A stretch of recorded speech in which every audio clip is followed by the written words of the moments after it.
Ora viva, muito boa tarde e sejam bem-vindos a mais um Haja Saúde, e o primeiro programa do mês é também sinónimo de novo tema em análise.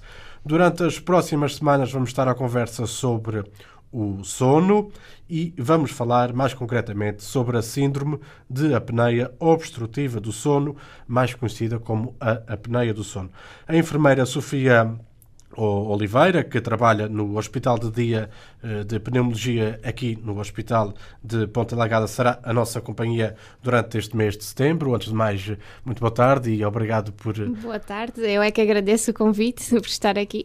Vai ser um prazer tê-la aqui durante os próximos programas. E comecemos então esta nossa conversa com uma definição.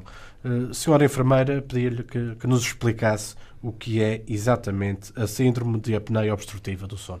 Ora, a síndrome da apneia obstrutiva do sono, ou a SAOS, como muitos a conhecem, é uma doença crónica que é relacionada com o sono e está associada a uma alta taxa de morbilidade e mortalidade.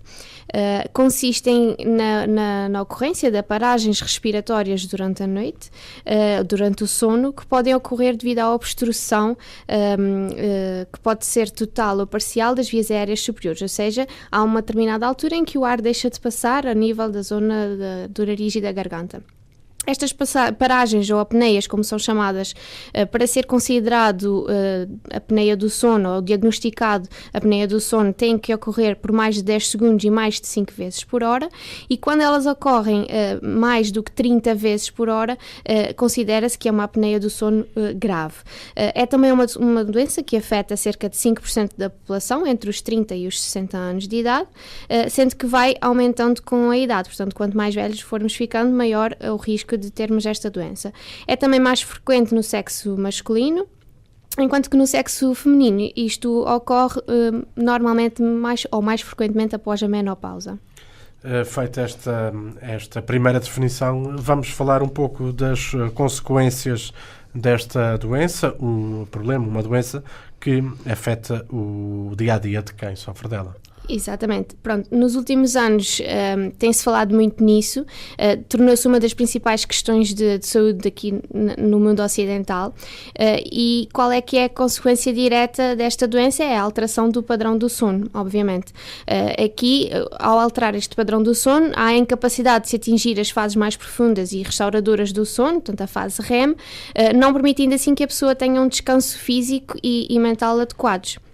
Além de todos estes problemas relativos à incapacidade que a pessoa vai ter depois na gestão do seu dia-a-dia, devido a um sono excessivo durante o dia, e que mesmo que aparentemente tenha dormido toda a noite, a pessoa pode apresentar a redução da função cognitiva, podendo haver alterações da atenção, da memória, do raciocínio, e ainda muitas das vezes também poderá estar associado ou não, dor de cabeça, irritabilidade ou mesmo alterações do humor. A diminuição da libido também é uma está frequentemente associada a isso também. O ponto fulcral disto tudo é que também está muito associado às doenças cardiovasculares, e é isto que muitas das vezes assusta um bocado as pessoas. Devido à incorreta oxigenação do sangue que ocorre durante a noite, pelas ditas paragens durante a noite, pode levar a acontecer problemas graves como a hipertensão arterial, o aumento significativo do risco de infarto agudo de miocárdio também, e, por exemplo, estima-se que em cerca de 40% dos doentes hipertensos têm SAOS não diagnosticada e não tratada, consequentemente, e cerca de 60% dos que já estão diagnosticados são também hipertensos. Portanto, há uma grande correlação entre as duas situações.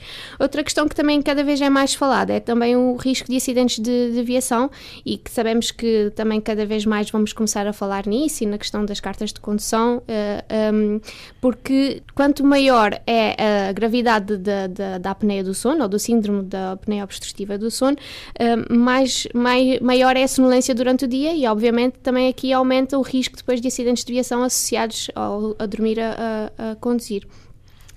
Vamos falar, mesmo antes de terminarmos, um pouco ainda sobre alguns sinais e sintomas, e quais, no fundo, o que eu lhe pergunto é quais são aqueles que nós devemos ter mais em atenção debaixo de olho.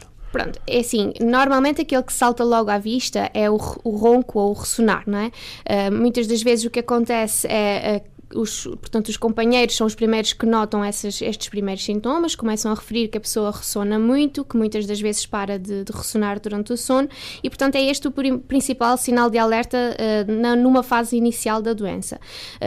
Sabe-se que cerca de 90% das pessoas que ressonam muito provavelmente têm associado à doença da apneia do sono. É também importante referir que alguns dos sintomas que poderão predispor ao surgimento desta doença é a obesidade, portanto é um dos fatores major desta doença, principalmente no sexo masculino, e estes doentes caracterizam-se também por ter uma maior concentração de gordura ao nível do tronco e do pescoço, têm características muito peculiares. No entanto, também pessoas magras poderão ter a doença, nestes casos, mais especificamente associada a alterações anatómicas, portanto alterações a nível do desvio do septo nasal, entre outras situações, que provoquem a obstrução da via aérea superior neste caso, ou então alterações endócrinas ainda, como por exemplo o hipotiroidismo, os problemas associados à tiroide. Portanto, sempre que tiver algum destes sintomas, é sempre importante consultar um médico para se fazer um despiste adequado.